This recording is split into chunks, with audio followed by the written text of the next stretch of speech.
Raindrops fall and the beauty of it all when the sun comes shining through to make those rainbows in my mind when I think of you sometime and I want to spend some time with you. Just the two of us. We can make it if we try. Just the two of us. Oh, sorry. Just the two of us. Building castles in the sky. Just the two of us. You and I.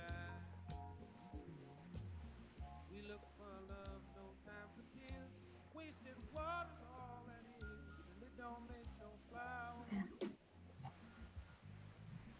Good things might come to go. Okay, we'll get started now. Good evening, everyone. We're so glad that all of you were able to join us today for our first Vanishing Points lecture with the topic Abolition and Spatial Infrastructures of Harm.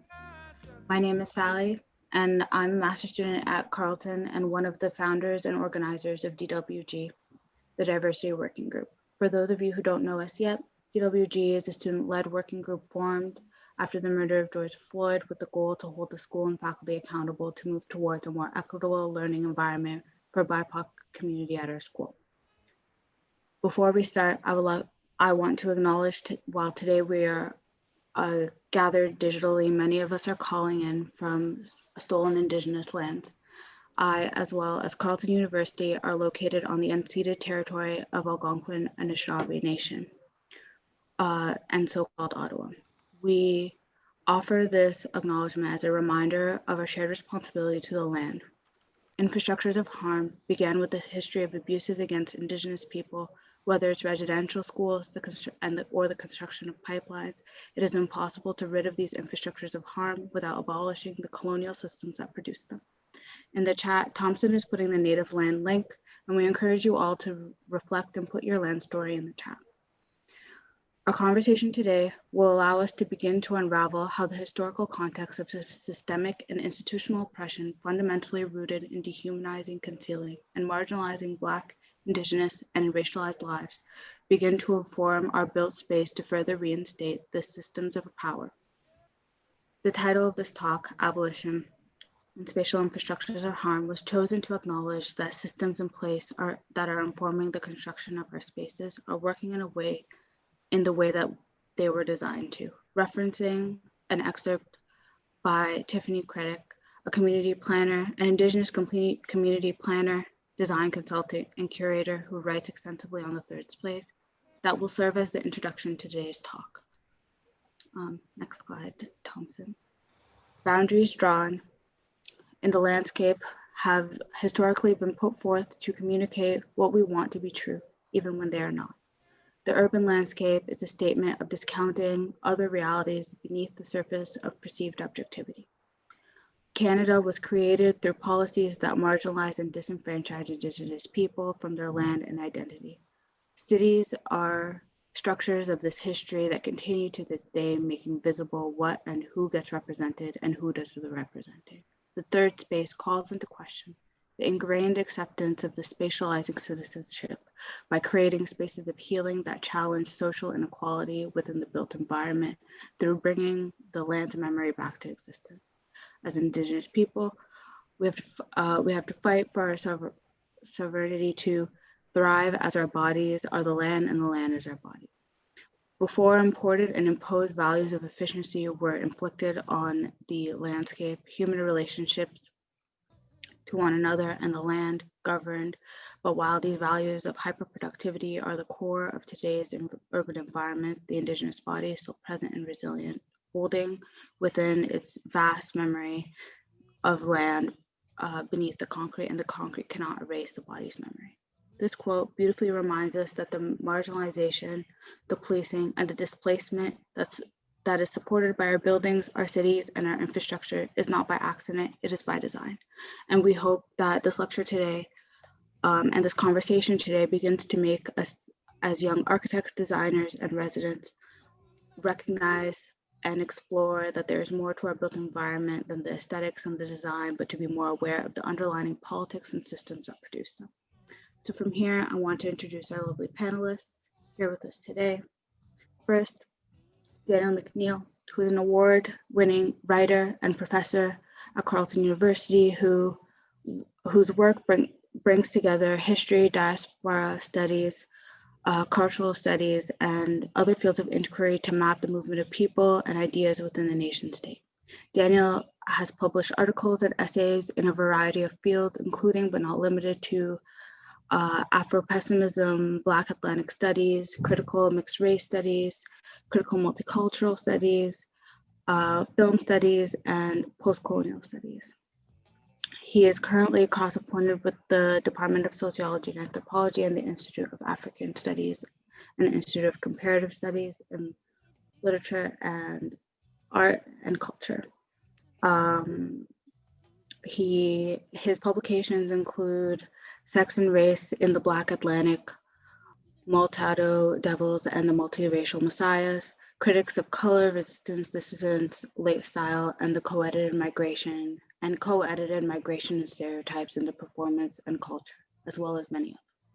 Thank you, Daniel, for being here.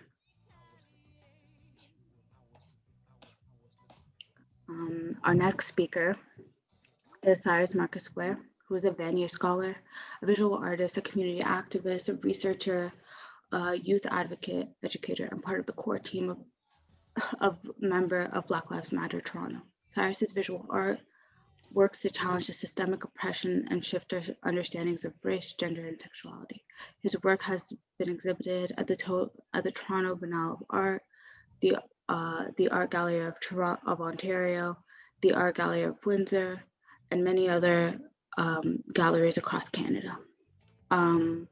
Syrus has worked with Blackness, yes, for 17 years and produced Blackorama, the Black, Queer, and Trans stage at Pride and other relevant events throughout the year.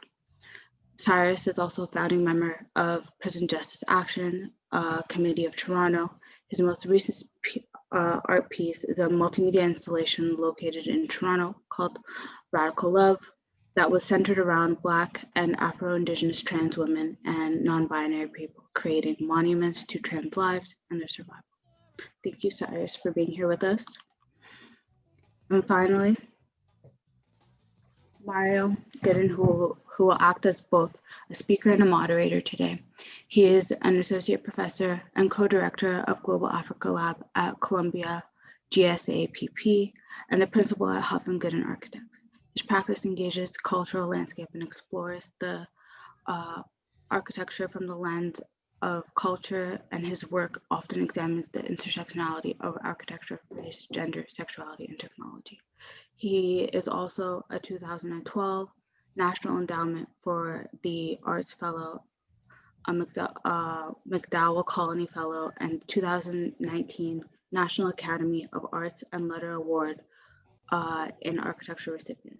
He is also the author of Dark Space, Architecture Representation, and Black Identity. Thank you, Mario. And I'll hand it to you to facilitate this conversation. Thank you, Sally, and welcome to everyone. It's great to see so many of you have joined us this evening for this conversation, thinking about spatial infrastructures of harm and abolition.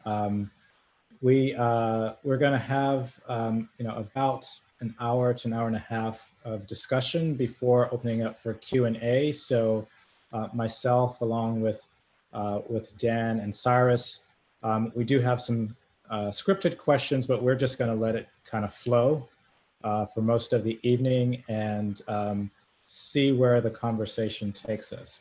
I mean, I suppose perhaps one of the first questions or first things we want to put on the table is this word or this phrase, infrastructures of harm.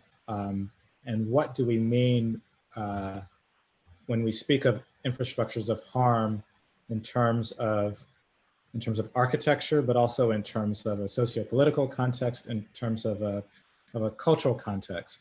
So Dan or Syrus, if you could, either of you might open us with some thoughts about a definition of infrastructures of harm.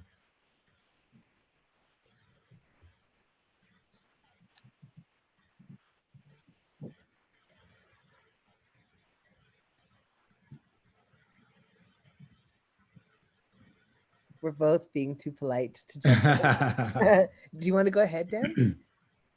Please go ahead. Whatever works I for you. mean, Yeah. I think we could.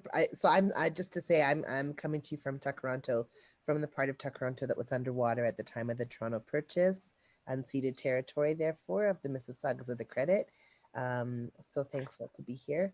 I mean, when I think about the kind of infrastructures of harm in my definition of it, I think about, both physical structures, but also social relations and social structures that have been created to ensure sort of social relations in a particular way. So infrastructures of harm could be things like literal infrastructures, like, I mean, prisons and policing and, all of those kind of carceral networks of violence. But I think that there's also these sort of ways that anti-Blackness and white supremacy create these fungible conditions for particularly Black and Indigenous people on Turtle Island that are untenable, that ensure that we don't survive and that we don't get to thrive. And those are those structures of harm are built into the dyed in the wool, if you would say, and into our society, and they create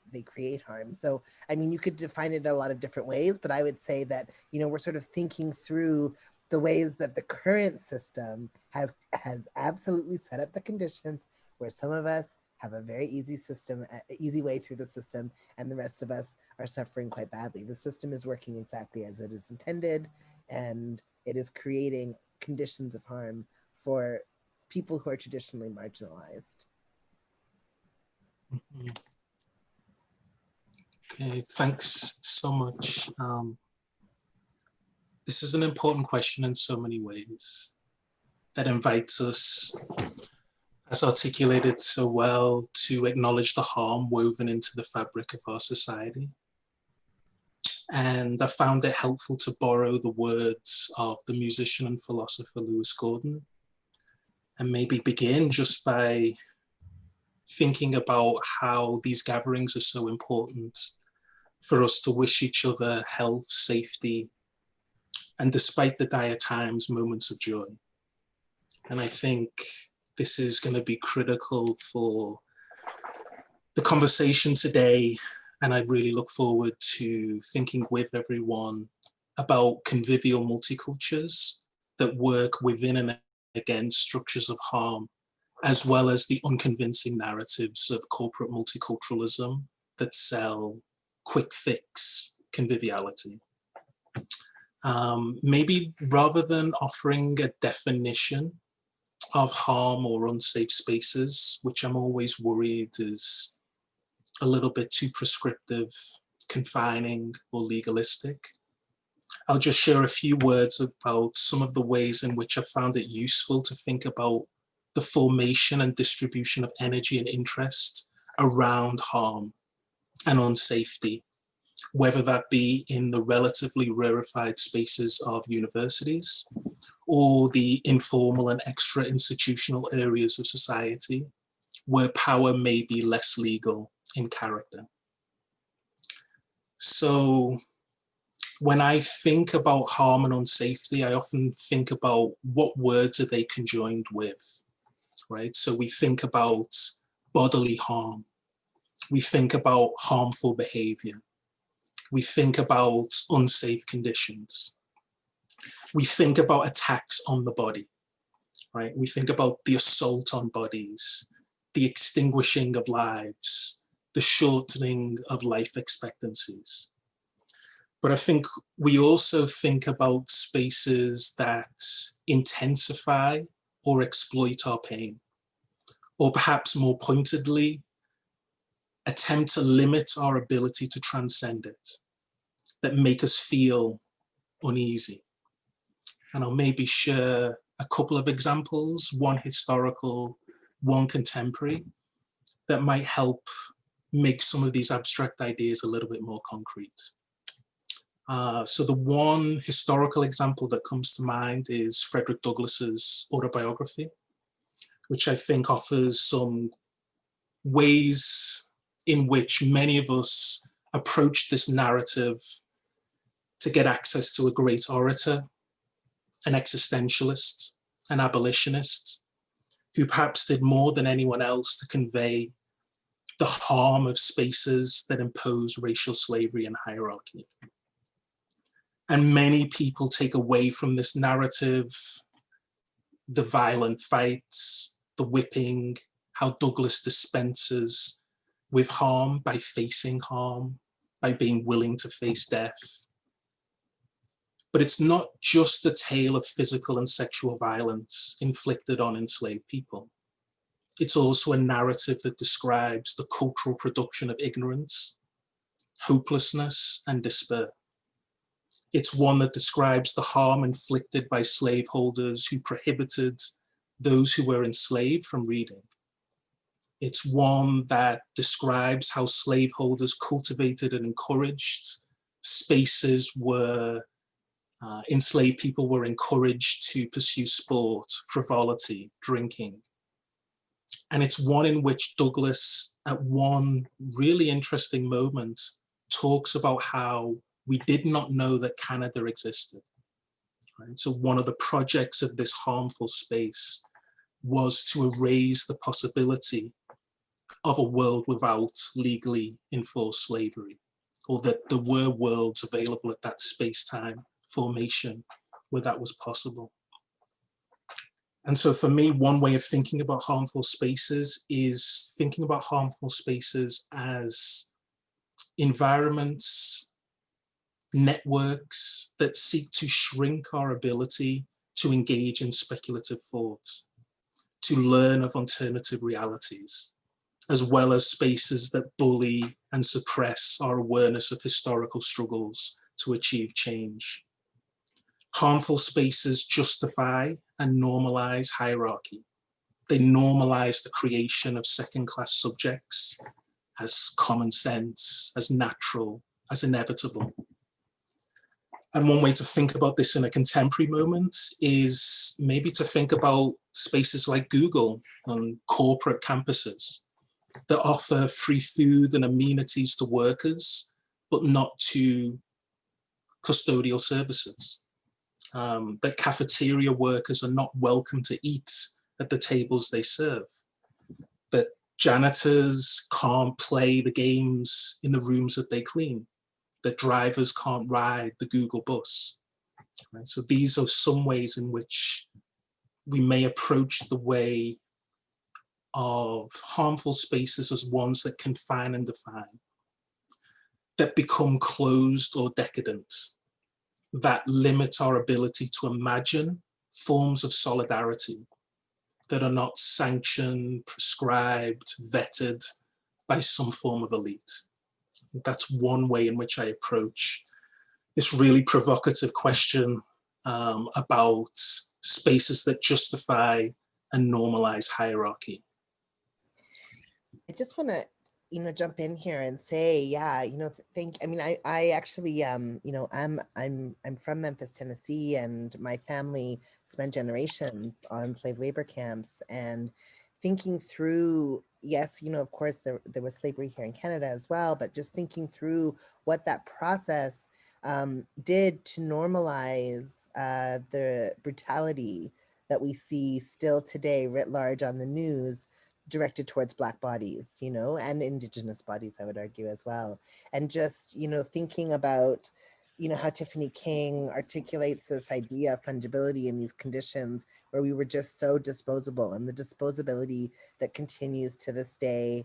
I think about my ancestors working to try to abolish slavery, and how that project is an incomplete project. I think about how much of these conditions that were rooted in the brutalization of Black and Indigenous bodies continued legally through the prison system, and of course through the targeted policing of our communities. So, sort of thinking through what it might mean to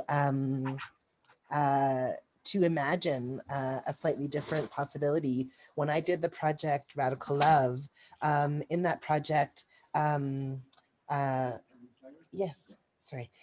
that project, then I was I had the opportunity to talk to Black, trans, and Afro-Indigenous and trans women and non-binary people. And one of the things that they talked about was, of course, these conditions, these fungible conditions exist today, so much so that they're talking about wanting to walk the streets at 2 o'clock in the morning rather than 2 o'clock in the afternoon, because it's so much safer because of the risk of not running into the kinds of transphobic and anti-Black violence that is just sort of permeating the daily experience of trans people walking through the streets. So these ties to our experience, say a century or a century and a half ago, are so relevant to bring up right now, because of course the extension of those systems continued through the way that we police and monitor our communities, and exactly for whom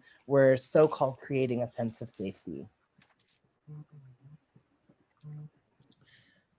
Wow, there's so much here already, in just what the two of you have had to say. And so if I may, I mean, so I think, as Syrus said, one might initially think of carceral architectures or carceral forms, the prison, the plantation, yes, other forms of holding the body, if you will. And I want to maybe put a pin in that in terms of the body and holding the body. On the other hand, there are networks, there are systems, there are things that confine, define, that shrink or limit our ability to imagine other conditions or to think solidarity. And I suppose, as architects, we've been thinking quite deeply over the past several months about how architecture has been complicit with these systems. On the other hand, I think what sort of came to me was thinking about harm actually as a form of architecture.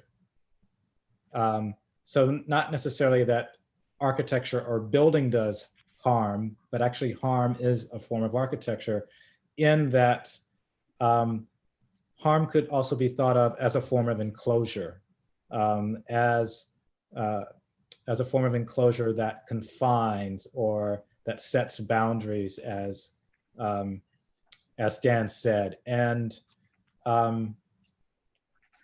and maybe not an irony, but a kind of thought there goes to also thinking about the body as a form of enclosure, as this thing, as a form of enclosure to, on the one hand, perhaps to that gives me care or protects me or shelters me, but then there is this other enclosure that surrounds me, that confines or seeks to limit the possibility of what my body or what my mind might go to, how it might expand, how it might imagine. So to think of harm as a form of enclosure, as an architecture, seems to be perhaps a new way or a different way of thinking, of coming at this as architects and as architectural students. This notion of enclosure and what that means in terms of this idea of harm. Dan, I don't know if you have any thoughts about that. I see you're nodding there. Nodding, percolating, thinking things through. It's a generative thought. I mean, immediately I go to thinking about metaphor and also what we talk about when we talk about the body. So my thinking is very much inspired by a Montreal-born scholar, Richard Eiton, who wrote a wonderful text called In Search of the Black Fantastic. And he was thinking through, yes, the body. He thinks through a notion of what he calls the prophylactic state. But he's thinking about the shifting of a racial architecture in the 1960s and the notion of, I guess, false dawns, false freedoms that haunt our sense of liberation. I think that's a really helpful way of thinking about the metaphors we use. So if we're talking about shifting of the racial architecture in the 1960s, we're also thinking about the creation of African-American mayors in Detroit and other major cities that led to the increased incarceration of African-Americans. And so it's one way of perceiving some of the false dawns of a certain cult of individualism and a certain cult of representation, which I think is intimately connected to the body, right? So when we think about the language you use in the present, one of the things I'm thinking through a lot in my work at the moment is this term, people who look like me, right? And how that gets mobilized and weaponized, right? It gets mobilized, could get mobilized by Kamala Harris to inspire. It could get mobilized to talk about fear, the way President Barack Obama used it to talk about if he had a son, his son may look like Trayvon Martin. And there's a way in which where I was trying to think through solidarity is also a way of thinking about certain tyrannies of looking and a certain oculocentrism that I think is very powerful and helpful in thinking through that shifting of a racial architecture in the 1960s, where a liberation movement was linked to ideas of soul, ideas of ethicalness, excellence, and how that becomes conjoined, connected to a different type of bodily politics that is so intertwined and enmeshed with corporate multiculturalism, or official and corporate forms of multiculturalism. I think that's one useful way of thinking about that idea of the body as not just the site that confines, not just the site that is understood as a site of liberation, but a site of overwhelming conditions that say our aspirants, our role models, are not necessarily writers, musicians, those who convey a certain soulful aesthetic, but filmmakers, public relations artists, and others. I think that's one way of trying to think through when we consider the body, how are we conceiving of that as something that offers, yes, liberation, but also an idea of what's beyond that, beneath that, and what can be transcended through it. Yeah. So, I mean, just thinking through or thinking along with you here and just thinking, who exactly is it that gets to live in their body, actually? Who in this society gets that as what I would maybe consider to be a privilege of living in their body perhaps much of the time, nonetheless in public space, right? So once we leave the domestic, once we leave the safety of the private, if there is any safety in the private, which I suppose is a question, once we move out into the public sphere, so many of us have that experience of having to have so much armor that the ability to actually feel present in our body walking through the streets, I just think about all of those stories about, who feels comfortable taking their shoes off on the airplane, who's For who has this society given the message, the whole world is your living room, and who is being told, actually, you don't belong here? So I think about the contested bodies in public space. And I think in particular here to just talk about madness and how in particular for mad people, we are seen as always already out of place in public space. We are seen by non-mad people to be out of place from ourselves, you know, because there's a misunderstanding of what madness is and how beautiful it can be to be part of this community. But so there's already like this pathologization that suggests that we are somehow outside of ourselves or unreachable. And then, you know, when you put us in a public environment, it is just untenable. And this is what leads, of course, to this rapid fire, you know, deaths of mad people in public space, because the cycle is repeated.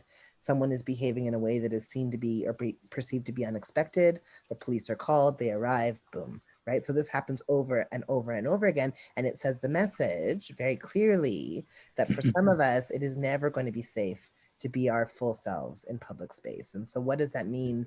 And what does that do to you when you're moving through? How do you physically change your relationship to your body because of what is being projected towards you in terms of who's being expected in these environments? So yeah, the body is always contested. And I think about, you know, trans people, I think about disabled people, I think about in Washington with that Move Along report that came out that was showing that trans women of color were being stopped and detained just for being trans women of color because the assumption was that they were doing sex work. And of course, sex work should be decriminalized and sex work is work, but because of the laws, they were using that as a reason to just stop and detain and frisk trans women of color over and over and over again. Again, just saying, once again, this is not for you. We have not made this space for you. We've made it for everybody else, but we have not intended you to be here. And we're going to make sure that you're reminded of that.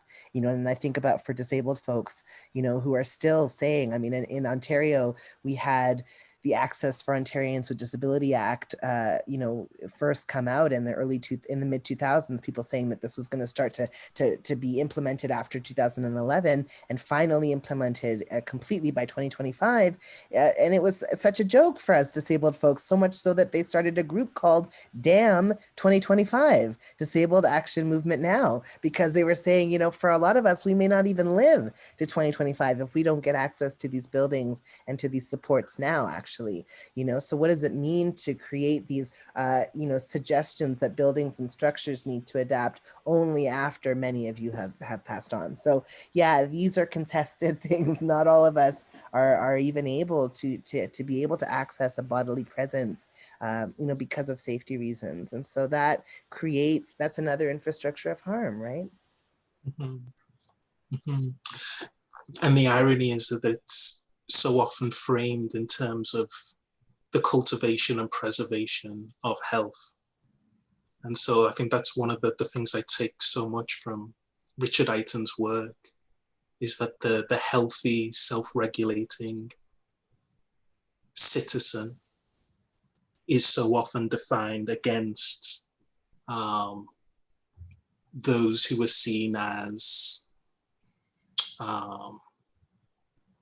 lacking coherence, deterritorialized,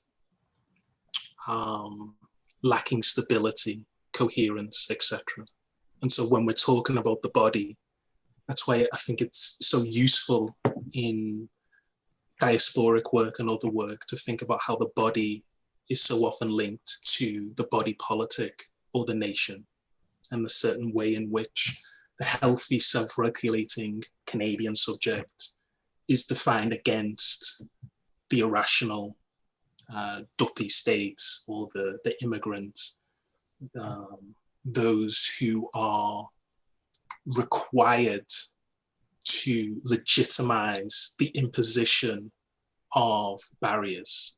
Right? And I think that's, again, to come back to that if we are to define harm, unsafe spaces as ones that limit our ability to imagine non-hierarchical forms or imagine forms of solidarity that go beyond what are sanctioned by some form of elite, it helps us to think my friend Sam, I think she's here today, really gave me a good example of the novel ideas that are set up to put spikes on the ground and bars on benches to prevent homeless people from laying down on them. Like, these are all ways in which there's an attempt in the name of health and safety to inflict harm on our ability to imagine non-hierarchical spaces or spaces that are humane. Yeah. And I think about these, sorry, may I say one more thing? Yeah, please. Yeah, I just think about what's happening, you know, with, of course, the encampments, right? Because, of course, there's encampments all over this north part of Turtle Island.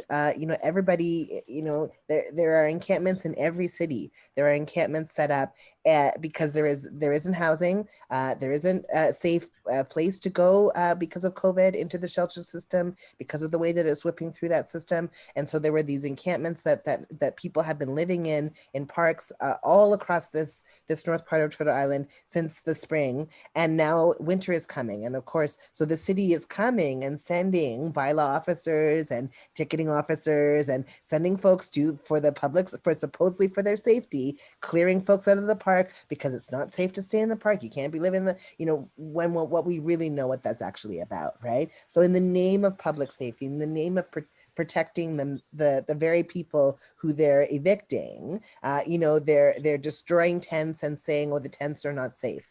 So they're destroying people's livelihood, you know, the only thing that they may have, you know, and so, and on and on and on, you know, to the point where, you know, where is everybody exactly supposed to go? So, but it's done in the name of their safety and public safety, even though they're providing very little alternatives. In Takaranto, what happened was that there was a racial component in addition to this economic injustice. And so when the housing workers came through in the beginning of the summer to find short-term, temporary, totally inadequate housing, but anyways, housing alternatives to the encampment, they went to all of the white folks first.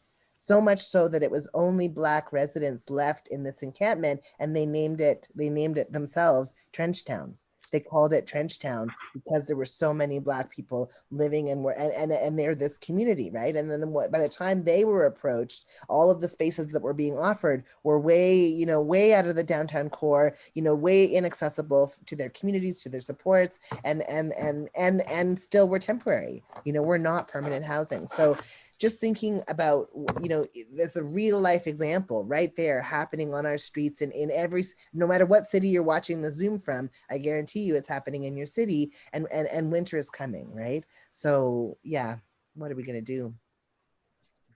You know, at the same time, I'm just sort of thinking more about, you know, the contested bodies in space, Black bodies in space, trans bodies in space, other colored bodies in space being contested, and something, Syrus, that you said that, and I'm probably going to not quite get this right, but the way that you use the word madness in terms of thinking about the behavior of those bodies, but madness as something that they don't understand, something which is, let's say, outside of their prescriptive norms. And you know, before you know, the event opened this evening, you know, Thompson was DJing a little bit for us, and I think Thompson, you were playing some Massive Attack, and you said, "Oh, send me whatever else you guys might want to listen to," and I immediately thought of Flying Lotus, and then that took me to this Khalil Joseph film for of the Flying Lotus. Let's see, is it After the Sun or When the Sun Comes or what have you? But there's a scene of this dancer, Storyboard B, you know, who's really just kind of amazing in this film in terms of what his body can do. But it's a body that defies space. And I have a colleague who, you know, who said something to me a few weeks ago and it has really kind of stuck with me, is that Blackness is not about form, it's about flow. And I think one could also say that the Black body is not necessarily about form, it's about flow, or condition of existence is about flow. And that flow is not something that can be easily contained, or perhaps even easily enclosed. And that's where it becomes illegal, right? Because it cannot be proscribed, it cannot be fixed in space. And that's where it becomes illegal. That's where the Black body falls under assault, falls under attack. But there is, even within the trauma of, of that film that Khalil Joseph made for Flying Lotus, there is this kind of liberatory aspect to what Storyboard B's body does in space, the way that it actually transcends, the death of the gangbanger's bullet, the way that it sort of becomes this ephemeral thing. And so perhaps, the body as architecture then might even get us to think about architecture as moving beyond form, if you will, or moving beyond the kind of fixity of structure to performance is perhaps not the right word, but to the way the body moves, the way that it flows, the way that it occupies space. And so then, I'm going on and I'm going to stop so that you guys can talk some. And so then, the other side of trauma, I suppose, is the not trauma. It is, maybe what some might call joy, maybe it's what some might call some spatial practice of liberation, that's that arises out of that. But that is very much about the body, and the body as making space, as creating space, as the body as space. Yeah, and I think about this this moment that we're sort of in, which is I think decidedly an abolitionist moment, where we are, in the middle of this revolutionary process, to transform a system that is dying as something new is being birthed in its place. So thinking about some of the ways that, just to give a sort of historic context, we're moving from this idea of sort of prison architecture that is designed intentionally so that you never ever have a straight line, so that you can't see what's coming around the corner, so that you never feel ever safe, which of course I feel like in some ways for the prison industrial complex also creates those same conditions for the staff that work there, that you're never ever able to anticipate anything that is about to happen, versus these abolitionist futures that I have artists and writers and singers and performers and playwrights dreaming about, which are these often set in these sort of vast expansive spaces where there is nature, where there is a community, there is space for people to gather, where people have a sense of self-determination, and where freedom is really built into the ways that we come together, the ways that we gather, the ways that we use the space that we share. So Walida Imarisha, talks about how all activism is speculative fiction because you're daring to imagine that another world is possible. So thinking about these folks who, activists and artists, who have been helping us to imagine this other world being possible, and what would that liberation as a spatial practice look like? Well, in all of the things that I've read and that I've, in the discussions that I've had, it really seems like we're moving to a land-focused experience, which of course necessarily makes me ask a whole bunch of questions about colonization, about Blackness in this space, about the land back movement, about everything, but like in these abolitionist futures, which we're already starting to live, a lot of people are thinking about this idea of expansive space as a liberatory experience and community building within those expansive spaces as part of achieving liberation. So then what if that's true, you know, if that's sort of where some of our activism is leading us, then what does that look like in the context of colonization and being on Turtle Island and Inuit Nunavut? And I think I'm also thinking about this idea of flow that's been introduced. I guess I'm always interested in liquidity as well. So a lot of my work is thinking about a Black Atlantic, and what's of interest here is how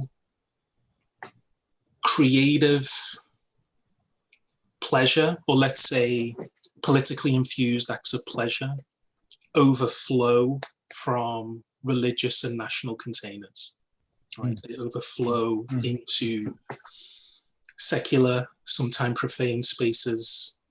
It's why Blackorama is so powerful, right? So this idea of bringing people together who may not otherwise have done so and taking them to places where they may not previously have imagined, and certainly may not have imagined on their own. And there's this idea of how that is about one way of conceiving of this idea of the power of politically infused acts of pleasure, or even if it's smuggling moments of dissidence into commodified cultures, there's a way in which it is subverting, resisting the things we talked about previously that are all about confining and defining.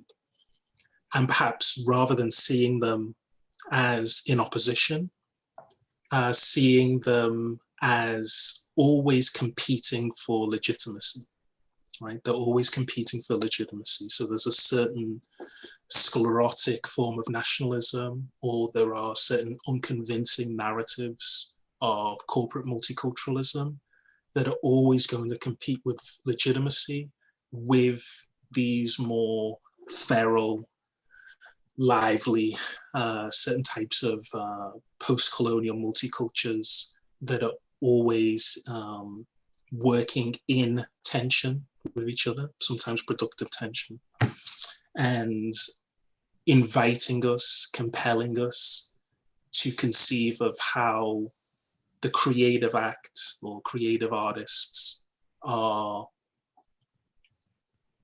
not only resisting commodification, so ongoing this sense of our ongoing commitment to slave-descended intellectuals, but also resisting state violence, and also resisting the suppression of historical memory, which I think would be key as well. So this idea of flows, liquidity, is not in opposition to the hard work of tracing connections, right? It's often an idea of how we expand upon the oversimplified narratives that were sold, offered elsewhere. Yeah, which leads me to think of, particularly thinking about flow and overflow and liquidity, to think about the Black Lives Matter movement and the protests and marches which have happened all across North America, actually all over the world, and how those physical marches, if you will, engaged infrastructure, engaged architecture, engaged the infrastructure of the city, and in some and in lots of cases, would overflow, if you will, those architectures, which seek ways of overcoming, of shutting the system down, if you will, highways or interstates or what have you, or intersections, in order to create a new spatial condition, and to think, creatively in real time about what the city, about what cities could be. And Syrus, I know you've been involved with Black Lives Matter, as one of the sort of principal sort of members of Black Lives Matter movement. After the murder of George Floyd this past summer, I attended a number of marches in New York, and have done some research on the marches going back, several years to the murders of Michael Brown and Eric Gardner. But I've been quite interested in the ways in which, I think when one sort of sees them, one thinks, oh, that this is about improvisation. But actually there's been a lot of planning or counter urban planning that's gone into those marches, and in terms of reimagining the space of the city even before the march had occurred. Absolutely. I mean, I would just say, if you haven't yet had a chance to read Rodney DeVerlis's chapter on political choreography within the Black Lives Matter movement that's in our book, Until We Are Free, it's just such a beautiful read, and it really breaks down like that this is accurate, precise, intentional movement that is aimed to have a particular goal. This is absolutely an intentional, creative, strategic response to our city, right? So when you think about things like Tent City, the occupation of police headquarters, which did spill out and took over, a city block and lasted for 300 hours or 15 days. That was an example where, the entire block was reimagined to be an example of what the city actually really was desperately in need of. There was a hospital, there was a food, a restaurant where people could get food 24 hours a day for free. There was medical supplies, there was access to elders, there was all of these things that are a model for what the city could potentially have. Thinking about things like the Pride March, and when we stopped the parade, holding up the intersection and saying, this is actually a moment for Black, queer, and trans people to say, we need an end to the continued anti-Black racism that we're experiencing, even from within our own communities, and we need to, to sort of do this work. And then, of course, you mentioned the highways, reimagining, literally the entranceways and exitways to our city, and we saw this also, of course, with the Sri Lankan community when they did, the protests on the Gardner, when they took the Gardner, and, just such incredible reimagining of space. And then, of course, this summer. In the summer, I'm, of course, referring, we were drawing attention specifically to, particular ways that white supremacy and anti-Black racism were being monumentalized and remembered and commemorated. The largest monument to slavery and colonialism today, perhaps being the policing system and prison system on Turtle Island. So, really trying to draw attention to these monuments of that are placed in our city, that run our city, that set the conditions, that tie us back to a past that we are desperately trying to move forward from. So, the action that happened where paint found its way on some statues of terrible, horrific humans, of Ryerson, who of course was the architect, not only of the residential school system, but of the apartheid regime in South Africa. His methods were appropriated for that. Johnny MacDonald, who is adamantly genocidal towards Indigenous people and was anti-Black and owned slaves, to that bizarre statue of King Edward VII that was taken down through a decolonial process in India, and for some reason through public interest brought to Toronto and put up in Queen's Park. So that action was it was an intentional intervention in this celebratory nature of reinforcing and supporting these monuments to slavery and colonialism. So all of the things that I mentioned, none of those things just happened. Right. Like, absolutely none of those things just happened. Every single minute, it is like, you know, there was that, there's a chapter in Paul Gilroy's Against Race that talks about sort of activist aesthetics, I suppose, would be, he doesn't use those words, but that would be what I would sort of describe it as. But there is a very intentional, from the colors, from the rainbow colored smoke bombs and the Pride Parade, you know, to like all of these are very intentional political aesthetic choices, strategic choices, structural choices that help to set and tell a very particular story. So, you know, that is one of the things that, you know, our movement, you know, it could be discredited by those that don't understand what goes behind some of this work. You know, you could just sort of seem to be just, anytime something happens, we're just in the streets. Well, it's actually not like that at all. You know, there's also all of the work that goes into working with the families and supporting that. There's just so much thought into the planning that ties it to community, that ties it to thinking through the city space in a different way. And it is an art form. It is absolutely an art form to be able to do it and to do it well. Not to say that in every art project you have moments where you think, oh God, we didn't think about that, or, oh, you know, maybe we should do this differently. It's always a process, but it is a magical art form for sure. Yeah, and I think it's really great to think about it as an art form, about it as being designed, as to think about it as a potential alternative model to urban planning or urban design as we know it. That this is another way of thinking the city, another way of designing. And you mentioned Ryerson in South Africa, and you know, there is a very famous drawing, you know, that's called The Architects of Apartheid.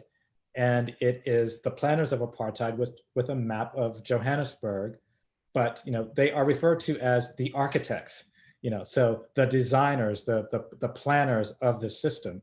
And so we have to be just as resourceful, just as smart, just as sort of thoughtful.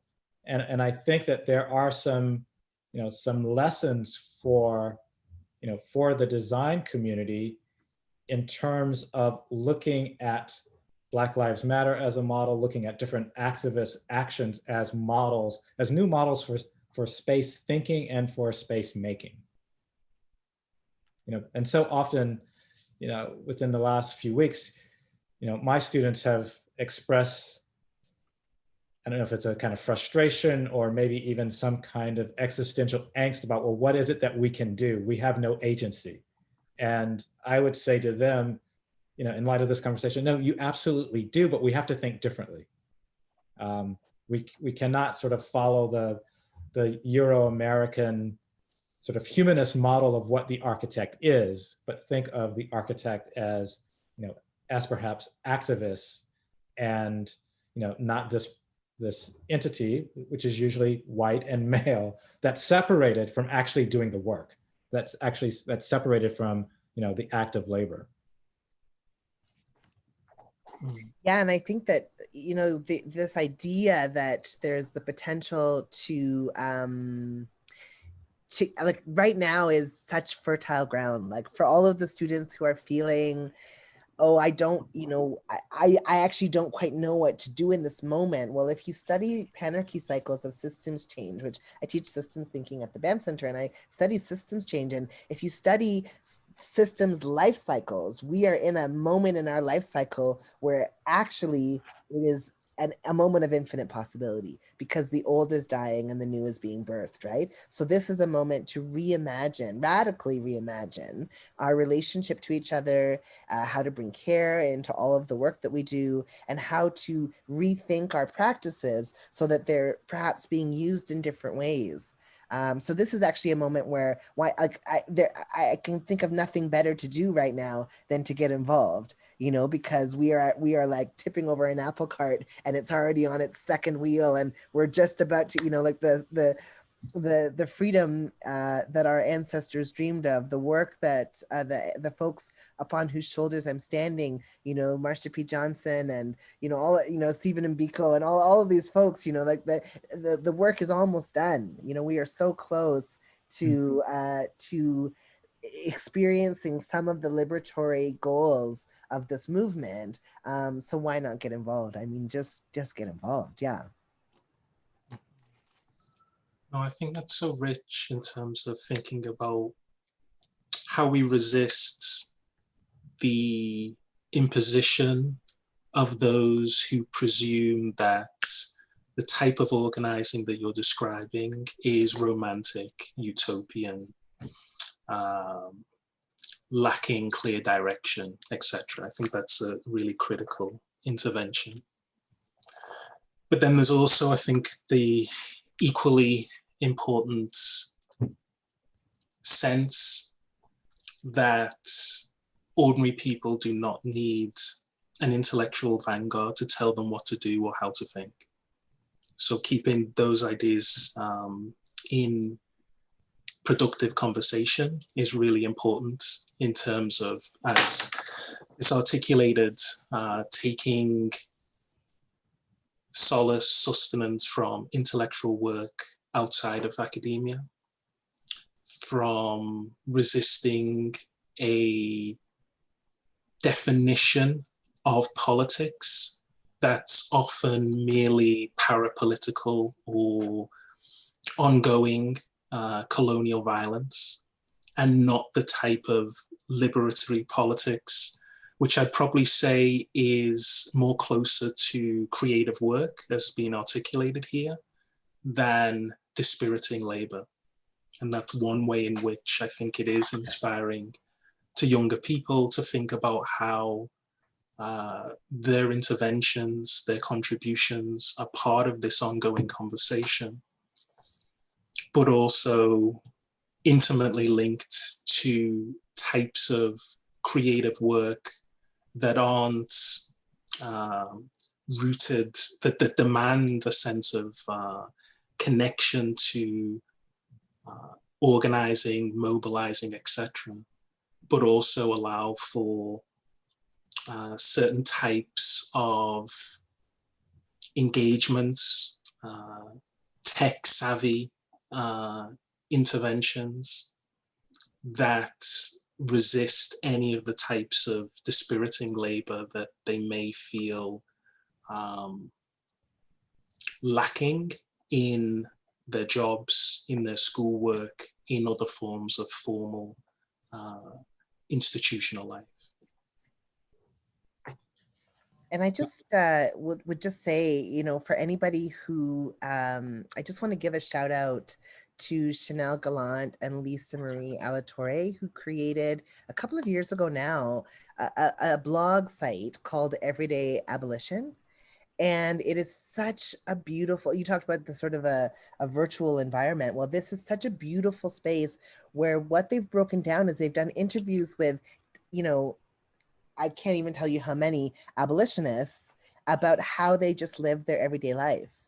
So it breaks down the action of abolition from this massive thing that we're trying to like tear down the walls of every, like this huge undertaking, this huge collective undertaking into actual, the ways that you live our life, you know, like the ways that we handle conflict, the ways that we talk to our children about conflict, the ways that we respond to harm when we've committed harm or when we experience harm, the ways that we support each other through crisis, the ways that we build plans for ourselves before we're in crisis so that we have it ready to go when we are in crisis. Like those are all strategies that are just everyday decisions about how you live your life that that might be useful. Not to, and I don't mean this in a neoliberal way where we downsize the work of the collective onto the individual. I'm not saying that in any way, but I am saying that abolition can be the way that you talk to your children. Abolition can be the way that you finally negotiate that conflict with your mother.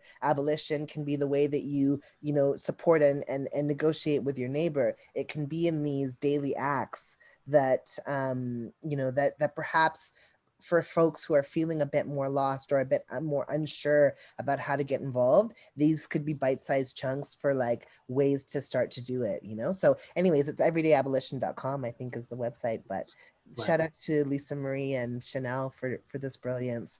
Always the femmes coming with the magic. And yeah, and no, and really like that. And also the idea of passing messages across time. So, I mean, thinking about the courageous activism of Steve Biko to pen certain letters, organize within where he was situated in student movements, to think about how we cultivate and create communities of care, communities which may be sparked by responses to hate-filled responses to immigrants, for example. So I'm thinking of, let's say, a Rock Against Racism movement in the UK that developed when a popular singer, Eric Clapton, who profited from Bob Marley's creative artistry and achieved a top 10 hit with I Shot the Sheriff, with his cover of that.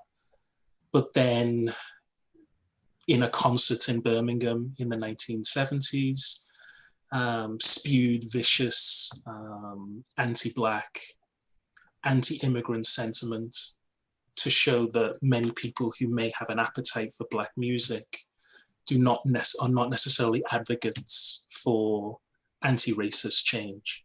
And so one of the responses to that was for young people to come together to form a Rock Against Racism movement, which used, creative magazines, e-zines, what people would now do through social media, but a way in which, again, messages could be passed across time, but also across space.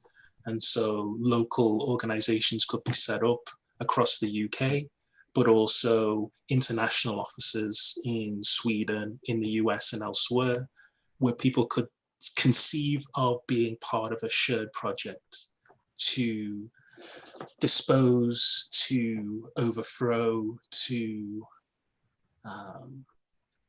expose their disgust with self-serving racism. Right? And I think that's a really powerful way of saying that there are concrete ways in which people can come together creatively, imaginatively, to use their love of music of Black origin to think about how it connects to anti-imperial struggles. And in turn, when we started thinking about this in relation to the body, that helps us think about what we mean when we talk about Blackness, when we talk about, BIPOC or other types of labels. So for someone like Steve Biko, when we talk about Blackness, we need to think about it not just as a pigmentation, but as something that demands a commitment to overthrowing and fighting neocolonialism wherever it may be in the world. So let me put my pessimist hat on for a minute. Danny used the phrase dispiriting labor. And so putting my pessimist hat back on, I mean, so I hear everything that we're saying, and I'm down, but I'm wondering, how do we overcome the dispiriting labor when it has constructed so much of the world that we see around us? I mean, in terms of, I'm going to come back to this as an architect, in terms of buildings, in terms of infrastructure, in terms of monuments, parks, it has created all of that, and continues to do it because it can be commoditized, it can be monetized, it produces something that people think that they need in order to survive. So, it seems to me that this, everyday abolition provides one model, but it's perhaps not in the same, how do you go up against those tools that the master has that commoditizes, when you're trying to practice everyday abolition?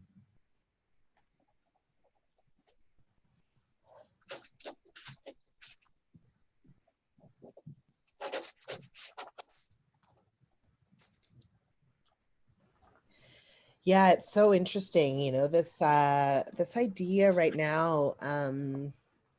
I've been involved in a lot of you know, discussions and planning and work with a variety of different artistic collaborators, and or through my, you know, my teaching work. I'm a, you know, professor, and you know, thinking about it, just thinking about coming back to care, like just every time coming back to care, and how could you root care into any of the things that you do. So then I think like, okay, well, if, you know, if I'm working with the city, you know, I was actually in a meeting with the city with something to do with the city this morning, you know, and it was about, anyways, it was about this thing that they're planning, and thinking, okay, well, you know, I'm kind of like in this situation where I have an opportunity to influence and push back against, you know, some of the ways that these bureaucratic structures are going to create harm rather than what the intended purpose of the program is, you know. But then just sort of thinking about like, okay, well,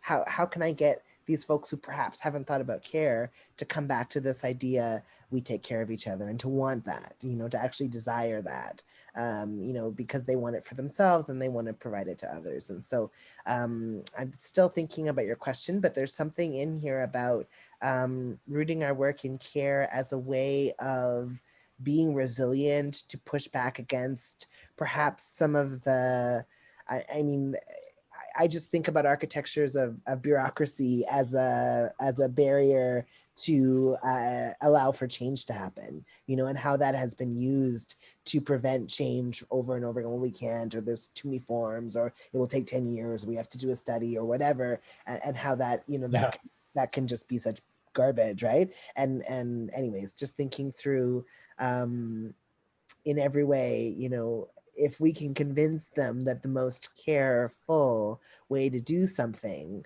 is perhaps to dispense of some of these things, you know, perhaps we have some movement. But I also am a perpetual optimist. I am absolutely someone who roots my work in a sense of hope. You know, this Asada Shakur, we can win, and if you just say it enough times, maybe it will be possible. You know, I'm definitely thinking, you know, in that sort of irresistible revolution, Tony Cade Bambera moment of sort of feeling like perhaps anything is possible right now.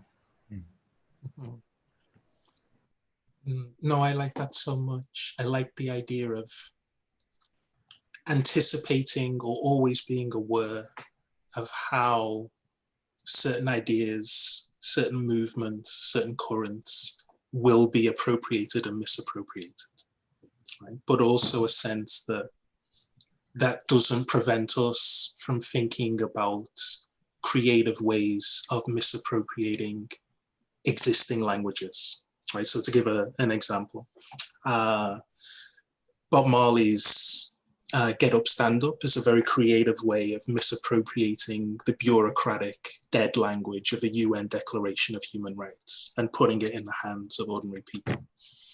And so there's a way in which, if we think deeply about audience and audiences, our goal is not merely to speak to those who are considered prestigious outlets, right? To think about Marley as a vernacular intellectual is to think about the work that went in to touring and ensuring that there was an audience built up in Indonesia, in Vietnam, in the global south, where the object was not merely to appeal to bourgeois subjects in, well, what Aimé Césaire would call bourgeois barbarism, right?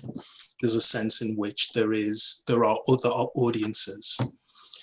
At the same time, I guess what I'm also interested in is this idea of smuggling moments of dissidence in to commodified cultures, right? So you know, I mean, Gilroy was mentioned before. He'd make the claim that whereas someone like 50 Cent, it's hard to find crumbs of hope within that a certain type of discourse, he would argue that Bob Marley conquered commodified culture with his rebel spirit, right? I think that's open to debate, I don't know.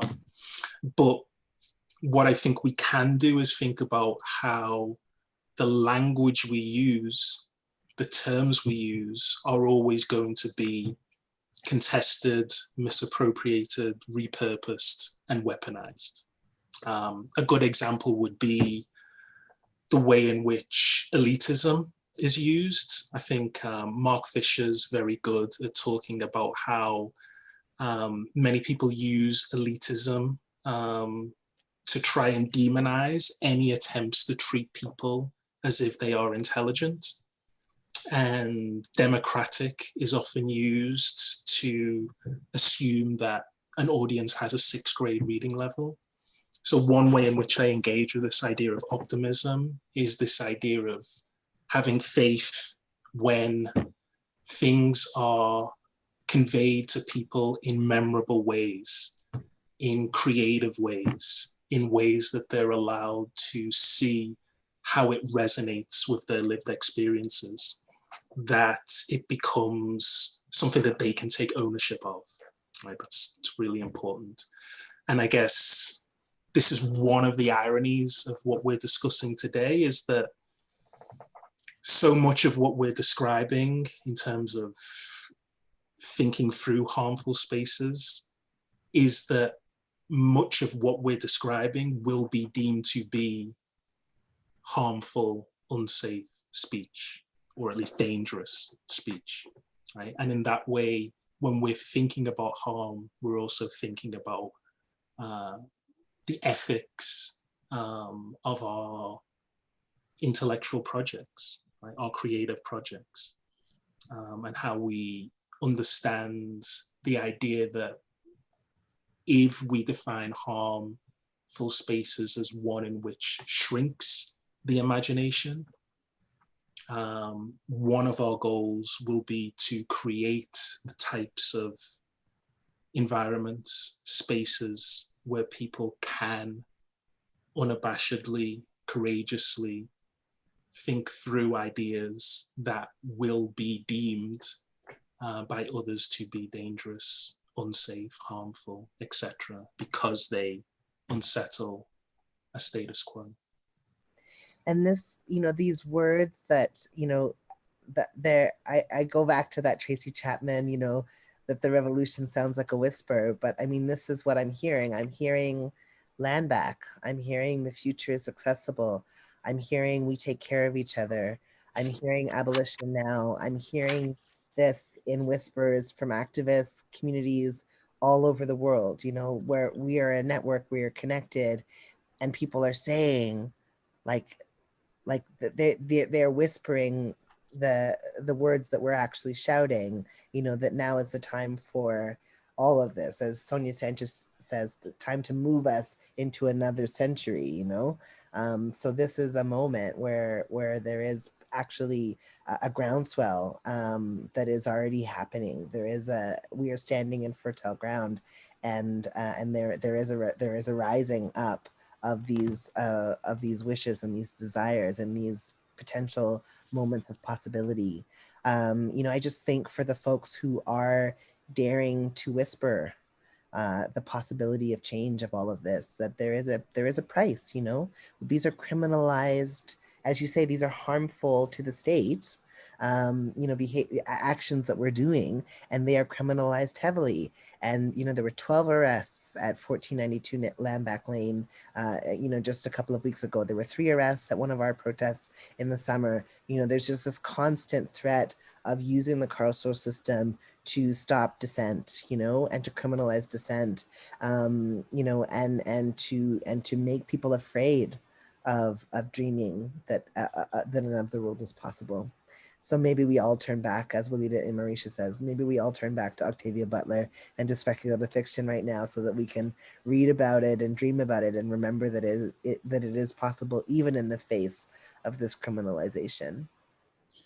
I like what both of you are saying, and what I'm taking away from it is also this relationship to language and changing the language, misappropriating the language, changing the language from that of harm or trauma to care, perhaps, or that from commodity to being rooted in care. And that reminds me of something that Toni Morrison wrote in Race Matters, I think, when she wrote about how she uses or manipulates American English.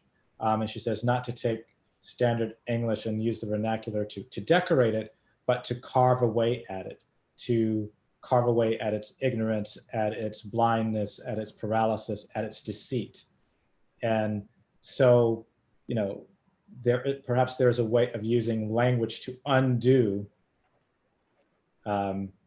those structures and to create and to write, new imaginaries, new possibilities, to write and make new art, make new spaces. And so maybe that brings us to, I'm just keeping an eye on the time here, I want to go back to, because you introduced, care back into the conversation, Syrus, to think about how it is that we produce spaces of care. Perhaps we can begin to kind of write or speak spaces of care, but then how do we build them? I mean, maybe that becomes the collective action, or how do we actually bring about these spaces of care?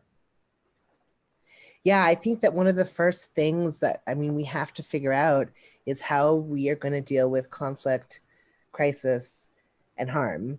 Because right now, those three things are really big hot button issues that seem to be preventing people from daring to dream, from imagining an abolitionist future. So thinking through, okay, well, if we're building spaces of care, how do we become radically committed to conflict so that we can work through challenges when they come up, so that we can come through it together and we can meet up together on the other side, still part of community, still engaged with each other.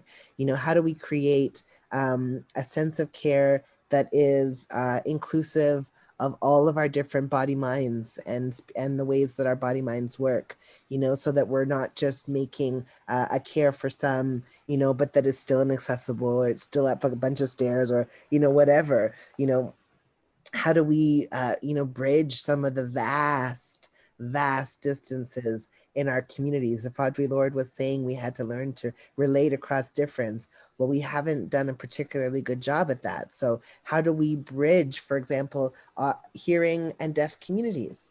Like, we have an entire world where hearing and deaf communities never really get to be in community together because of the way that we've structured our society to be so auditory centered, and where folks who are hearing are never encouraged to learn ASL or other languages. So just thinking about, like, how do we make a care that actually is a robust care, that is a deep care, that is rooted in disability justice, that is rooted in trans liberation, care that would make it absolutely possible for trans people to finally live long enough to become elders, to live long enough to become grandparents. Wouldn't that be an amazing and incredible thing, So just, I think that right now, if we can figure out how to support each other going through crisis, how to respond to the harms that have already happened, that we're holding on to stuff from, and how do we respond to conflict, so we can start to try to build some of these things. We can start to get over those barriers and say, okay, well, if we can figure those things out, okay, then what is possible? And now we're suddenly back in that expansive field. We're in that open area where the sun is shining and where there's a potential to look up, actually, not just down at the ground, and imagine together. Humans are amazing at collaboratively imagining if we would just let ourselves do it. I've been an abolitionist for 25 years, and all I've heard for 25 years is, but what about? We immediately stop ourselves before we even start to dream. And so what I'm saying is, if we can get some of these things sorted, not that I'm saying we have to have all of the solutions before we can leave a violent system that is abusing us, but if we can get a couple of things sorted around conflict, crisis, and harm, it might allow people to take a breath in and then start to imagine together.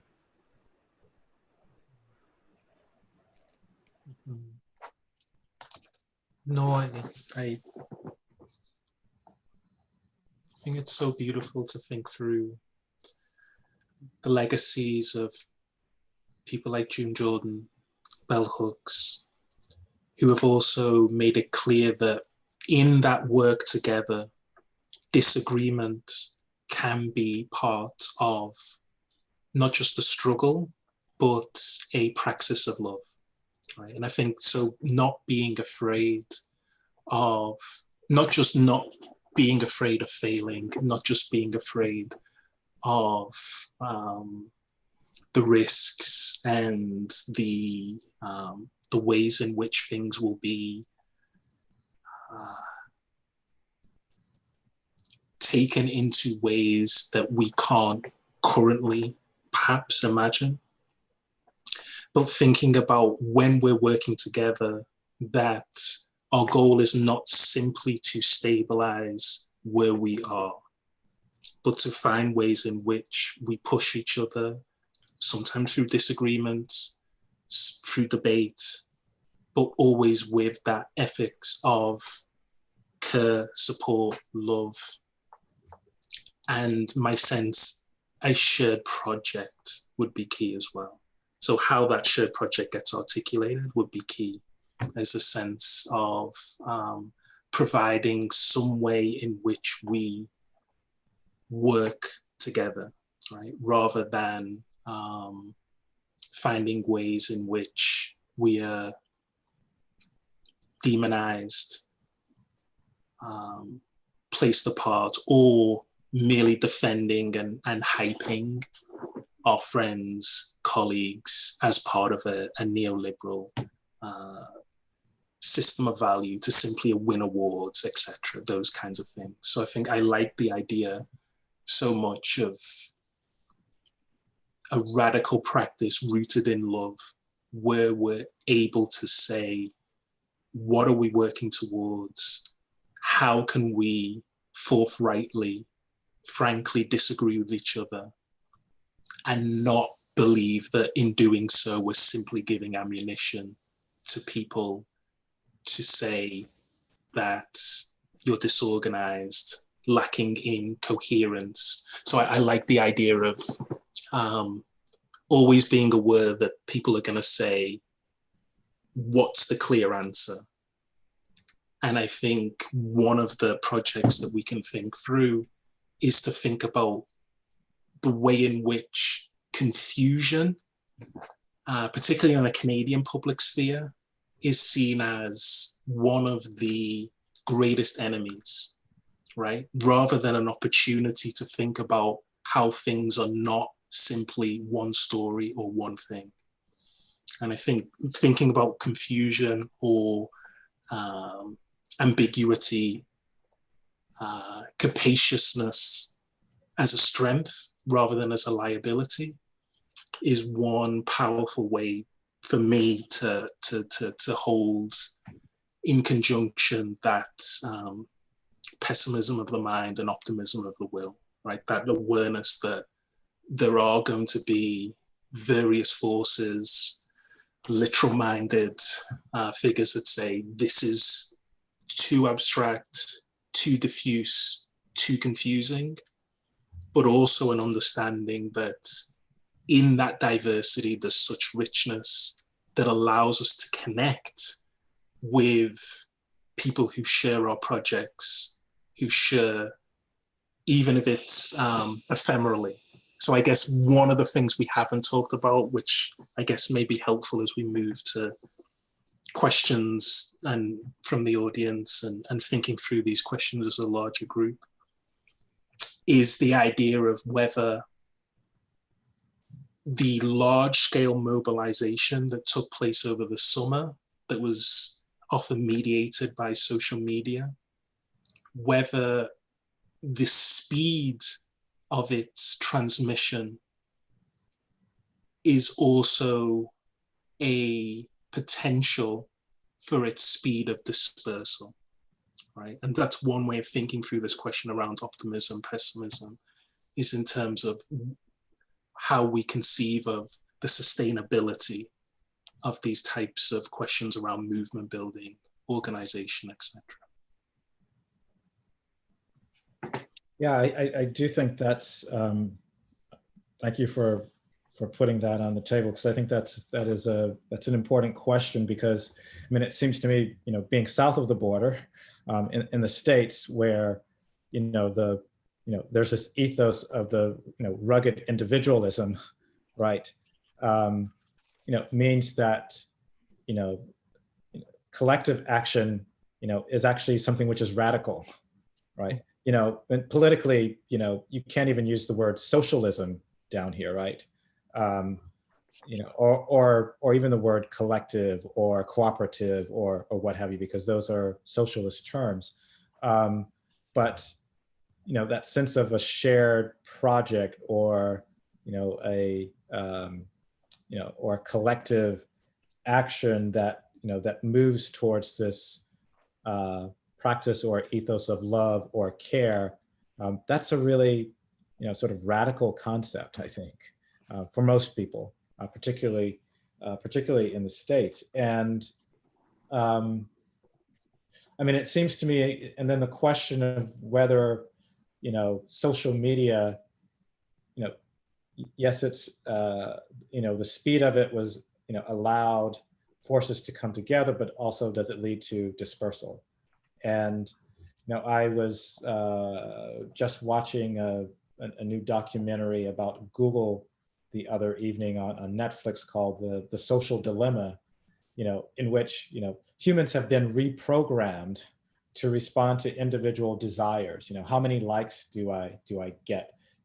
Who is contacting me? That feeds into a certain, let's say, narcissism that then gets monetized by Google or by Facebook, that promotes, if you will, the kind of the individual over the collective. So it seems that that's a huge, on the one hand, yes, the social media has been able to kind of bring us together to respond sort of rapidly, but I think you're exactly right. Or the question does lead to something which I think I would agree with, in that it also leads to a kind of dispersal, or promotion of, the anti-collective, the promotion of the individual, if you will. Or maybe even to phrase it a little differently, because I think you're right as well. We've talked a lot about a language of care, community building, but there's a certain discourse of outrage which is monetized by social media. And I think thinking about how we intervene or don't intervene in those spaces, and how certain types of discourse are or are not powerful in those spaces. And that's, again, one way of thinking about the power of a diverse movement that allows us to work in these different arenas, but always with the awareness that in doing so, a certain type of language may undercut, contradict, or at least lead to some types of productive tensions in this type of care-based movement. And I also think about this, okay, so, in terms of like space, I think about what was created through this group called Sick and Disabled Queers on Facebook, right? So Sick and Disabled Queers, and it's and the slightly less known Sick and Disabled Queers of Color was this very active online space that existed on Facebook that for a large majority of the members was the only access to community that they had. So for folks for whom these are, for folks who are never going to leave their homes, never. It is never, ever going to be on the table to leave their homes. This was suddenly an opportunity to be part of a collective, to be part of a community that comes together. And so I also think, as much as and there's so much that we need to really unpack about what these social environments are doing and distorting in terms of our self-worth and our sense of self and all of that. But I also think about the ways that for sick and disabled communities, we've found each other, and in some ways a sense of home and community at a time when, if you were queer and every single party was up 18 flights of stairs, you're never going to the bar, you're never going to hang out with other queer people. If you're living in a situation where you have an attendant coming in and most of your life is mediated by somebody else's willingness or availability to take you somewhere, you may never actually be going to the places that you want to go to meet other queer and trans people. Nonetheless, so anyways, for a variety of reasons, actually these end up becoming these environments that felt as real as the city. I mean, sick and disabled queers of color was a small town, and we took care of each other, and we had fights, and all of it, shared resources. People were mailing stuff back, so that is true too, so I wonder, like, when we think about these radical futures with care and center, and if we're imagining, this idea of returning to the collective, that we're also thinking through those for whom access to a physical collective space may never be a reality. So how are we ensuring that they too are tapped into this new world that we're making, this new community that we're building? And perhaps it may have to be with some online intervention. So yeah, I wonder if Zoom will be a part of that world. And I don't mean that flippantly, but, I mean, it occurs to me that during this pandemic, I have perhaps been in more places than, even though I haven't been traveling, I've been in more places than I could perhaps ever imagine that I would be, in meetings like this, or meetings, with people on the West Coast, or, around the world, meeting with my students who are in Beijing, 13 hours time difference, but we're still meeting. So there's a lot, I think, that's been happening sort of in this space now, the space of social media, the space of Zoom, if you will. And, on the one hand, I, decry it, particularly on days when I've been on Zoom since 8 in the morning until 9 in the evening. But I do wonder then about the other question that Dan put out, which is, the question about sustainability. I believe that there's no going back to normalcy after this. Why do we want to go back to, quote unquote, that was never normal? What we have come through up until this period. So, and it's not necessarily about creating a new normal, but creating something new or imagining something new. But then how do we sustain that? And maybe that's just a rhetorical question for all of us to think about, this question of sustainability. But I think that it's a very important thing to think about, in terms of, in order to get there, to create the spaces of care, we also have to think about the structure, if you will, of sustainability.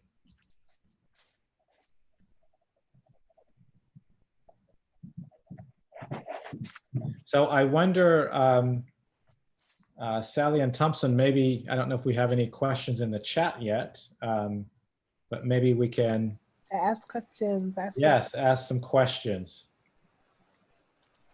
One just came in now. It says, I'm new to all of this, but I'd like to know if you guys have ever thought about looking and utilizing other proven strategies. For instance, I was part of a tour in Berlin and Warsaw.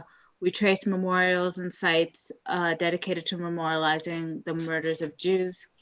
I have also studied the way in which the First Nations gone about remembrance and the documentation in the TRC.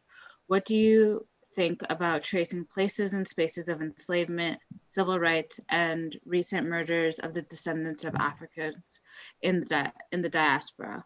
Where are the monuments to the murdered, enslaved, raped, mutilated, lynched, burned Africans?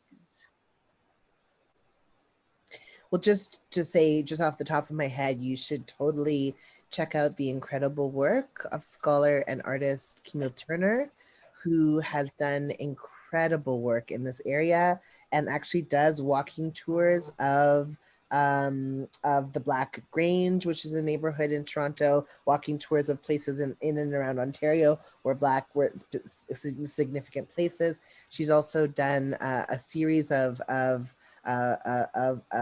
projects that sort of document particular intersections and then brings people to tour them. So Camille Turner's work is amazing, and you should definitely check it out because she's doing this incredible work and has been since 2006 or so. So has really built up quite a beautiful collection of stories and narratives and takes us through a bit of a journey. So that's something to check out. Mm-hmm. I'm going to post some things in the chat as well about exhibits and museums devoted to thinking through the postcards of lynching that were developed and cultivated and shared as a way of inviting us to reflect about not just how we remember those who have been defiled, dehumanized, but to help us to think about how that particular act dehumanized those who wish to imagine themselves to be quote unquote normal Americans. And so it's a useful pedagogical tool, learning tool to address how we honestly, forthrightly engage with histories of pain, suffering, but also think about how those images aren't just about capturing pain and suffering, but at any time that they're shared, there is ongoing pain and suffering. And I think that's useful in thinking not just about the lynching photographs, but about the sharing of social media of the killing of George Floyd, for example, and the ways in which that doesn't just capture an act of violence, but that it leads to ongoing violence anytime that it's shared. And I think those kinds of ways of thinking about memorialization and what that means for our ethical obligation as witnesses is very helpful. So I'll post those links here as well. Yeah, and I would just like to mention the artist Dred Scott in the States, who produced, performed the 1811 slave rebellion in New Orleans last November 2019. In the States, Civil War reenactments, had been a thing for quite some time in terms of American history, or United States history, sorry. But this was a reenactment of a slave rebellion. So yes, about trauma and pain, but also about agency. The agency of these slaves. And it was, I haven't seen the film yet, but the filmmaker, John Akomfra, accompanied Dred Scott and the actors, and there will be a film about the slave rebellion reenactment. So I'll put a link about it in the chat.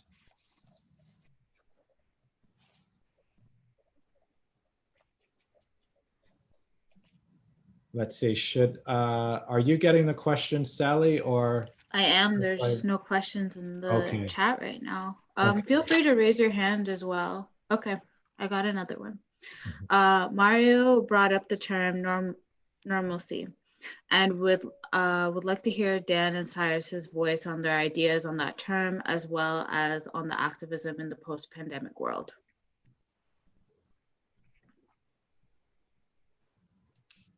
It's a big one. Would you like to go first, Syrus? I mean, it's a huge one. Why don't you go first and I'll jump in? Okay, so the one thing that comes to mind here that I haven't really mentioned much is a lot of my thinking around this. You know, when people talk about space, I often gravitate toward talking about networks, coming from history and cultural studies. But as someone from the UK, what I'm often interested in is how those who are deemed to be immigrants, or what is used in the UK parlance as quote unquote immigrant descended populations, are seen as intrusions on the quote unquote natural landscape. And I think they're seen as polluting, swarming, infiltrating that natural landscape. And I think that's really helpful in thinking about not just how do we disrupt the pretensions that often go along with that term, the natural landscape. So little of our landscape can be described in that way, but also how we think more creatively about what we call the lived experiences of people in artificial landscapes or urban landscapes is normal, right? And so part of what I do a lot in my work is think about what may be called the normalcy of encounters with difference. So much of what we hear in the discourse of Brexit, of kind of these spectacles of fear around immigration, is the idea that difference is a threat to normalcy, or whatever sense of nostalgia passes for normalcy. And part of what I see as the struggle or the fight is to create a sense of common sense, normalcy, where that encounter with difference is not seen as threat, but as a site of opportunity for creative exchange, for learning, for improvement, for enhancement, for all kinds of ways in which we grow together. And so that's one way of thinking about that struggle over how to define what comes to be seen as common sense or normalcy. Yeah, we really have, particular reactions to that word in the disability community, in the MAD community. And I think that one of the things that when I talked earlier about the conditions faced by, in particular, racialized MAD people in public space, is that we will never be able, no matter what happens, no matter how much you medicate us or shock us or do any of these horrific things that are forced on MAD folks, we will never live up to this fallacy or this fictitious ideal of normalcy that is, the supposed prototyped brain or mind or body that we're building it off of, right? So we fail we fail that endeavor all the time, and we're not trying to pass it, but we fail that endeavor, and it's designed for us to fail that endeavor, right? So thinking through, okay, well then what, how do we embrace, in fact, a vast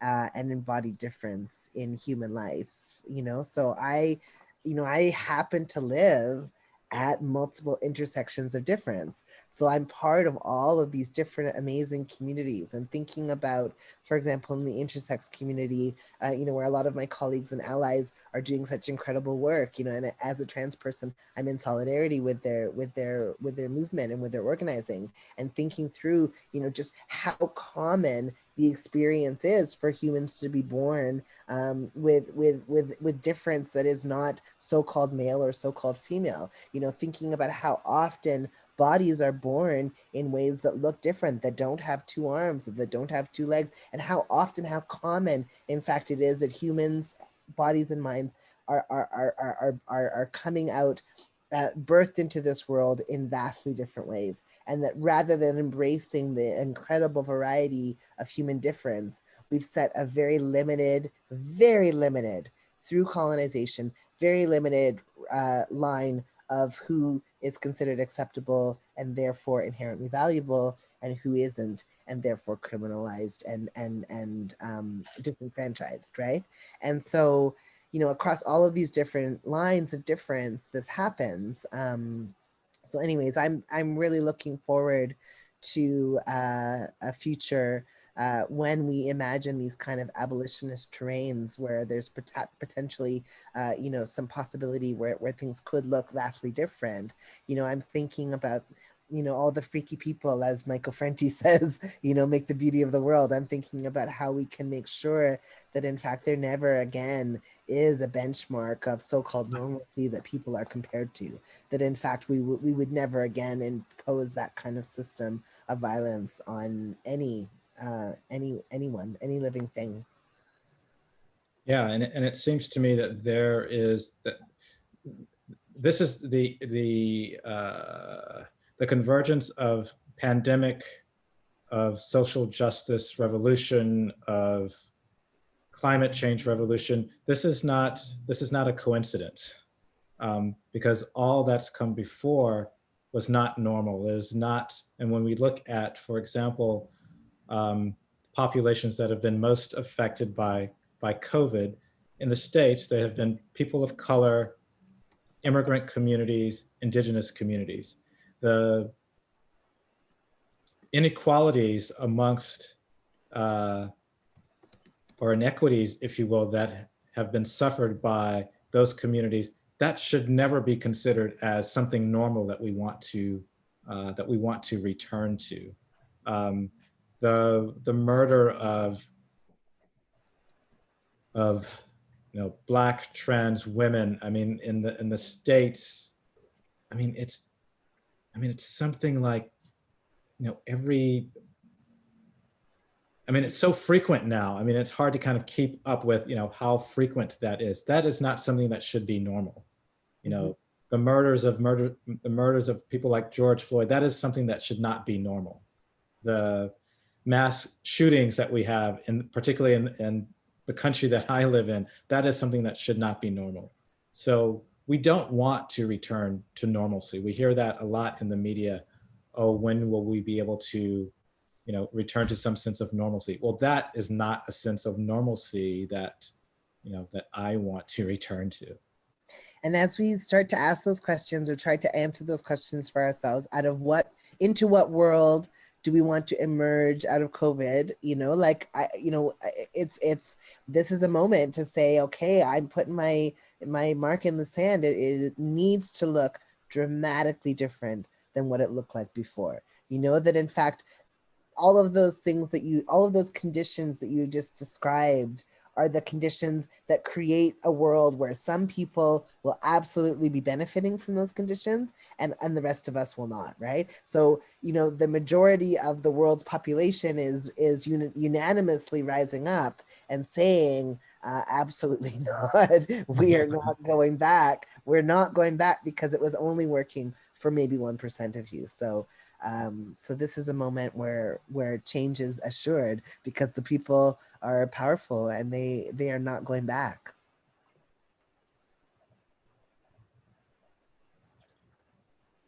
Sally, Amazing. do you have another question? Next question is, I'm currently reading the book White Fragility. Why it's so hard for white people to talk about racism by Robert D'Angelo. I was wondering if Dan, Syrus, or Mario has read this book and if they had any comments on it.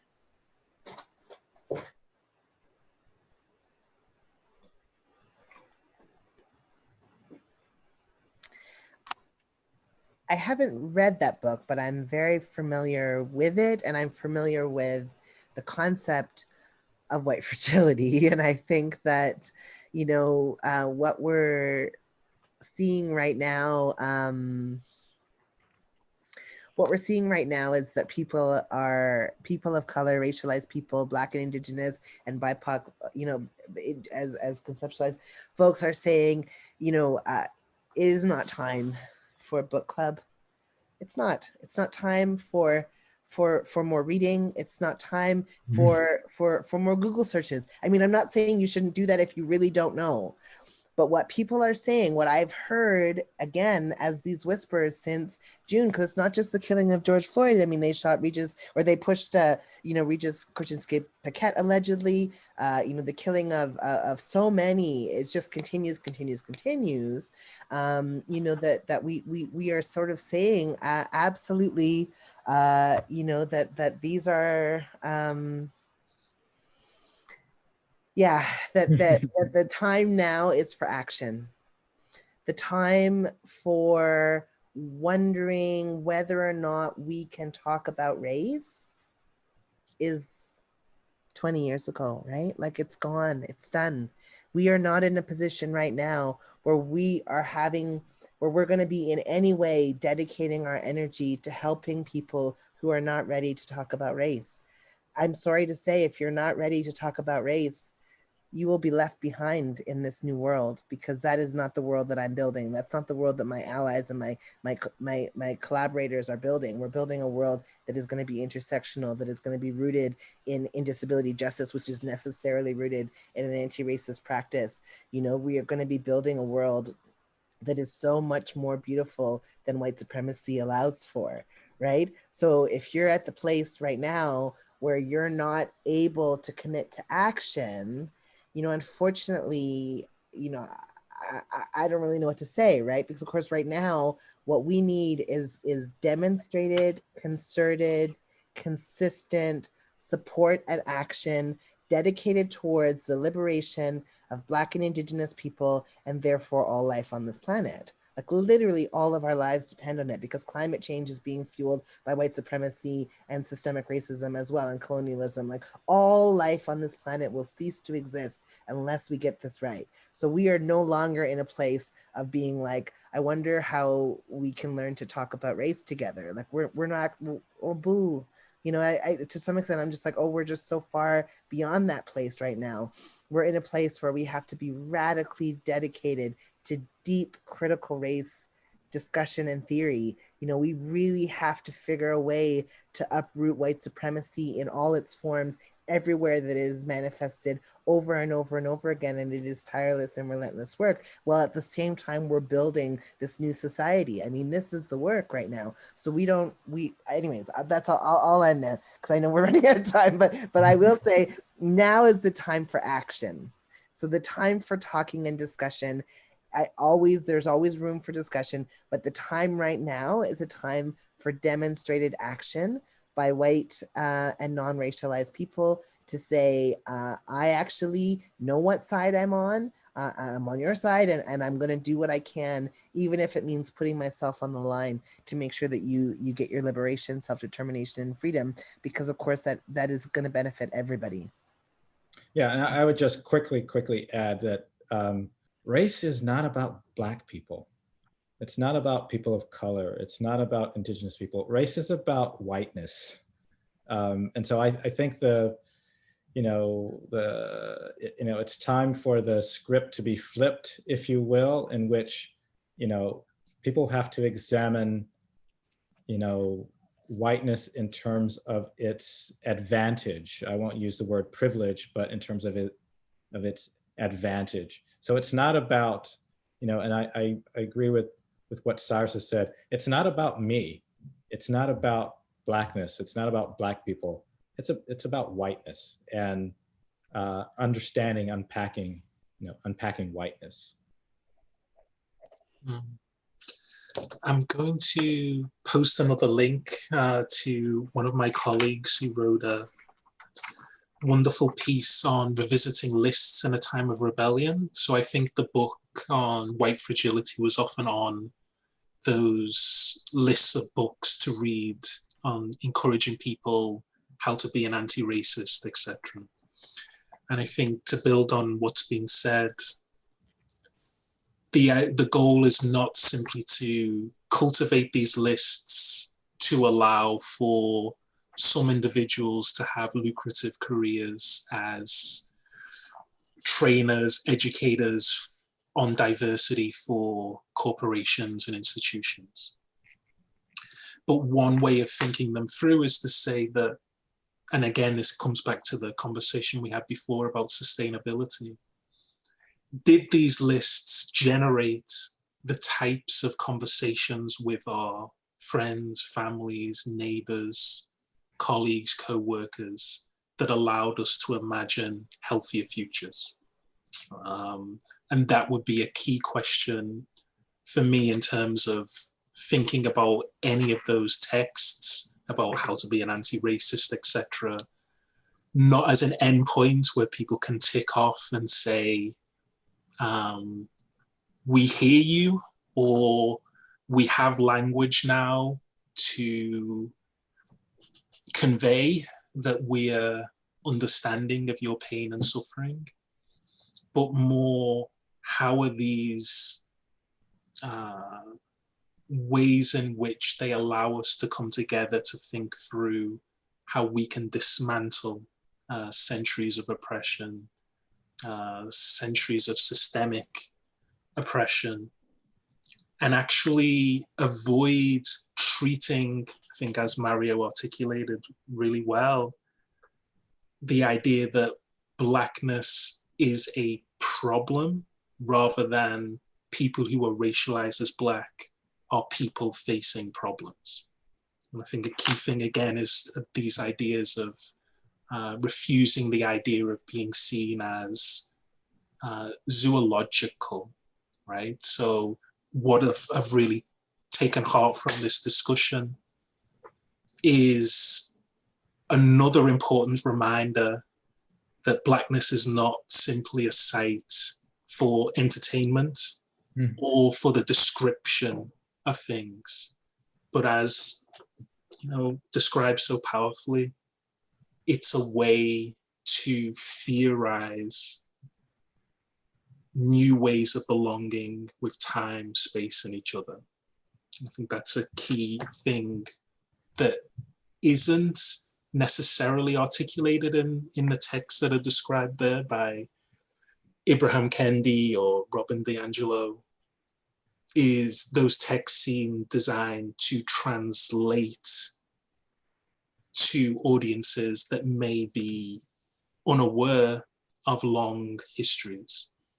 And other ways of engaging with this is to engage with, as we've talked about, vernacular intellectuals from a blues philosophy, reading the poetry of County Cullen, reading the novels of Nella Larson, are ways in which we avoid treating Blackness as zoological or magical or ways to convey suffering and pain, and think of it more as a site, a flow, a invitation to conceive of new forms of human belonging and connection.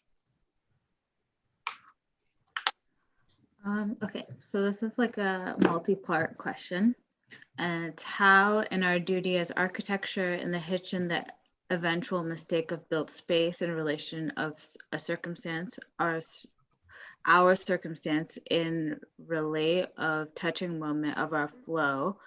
How do you build with the sure fear of making a movement of the certain individuality of a certain mistake of the other? And how do you think the collateral intersection of production of art or architecture will stay in sort of an inherent violence?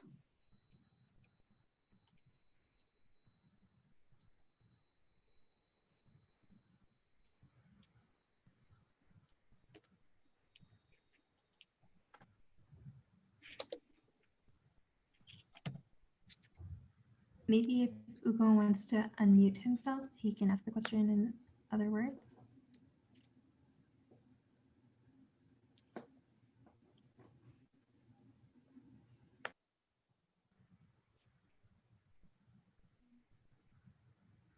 things with that.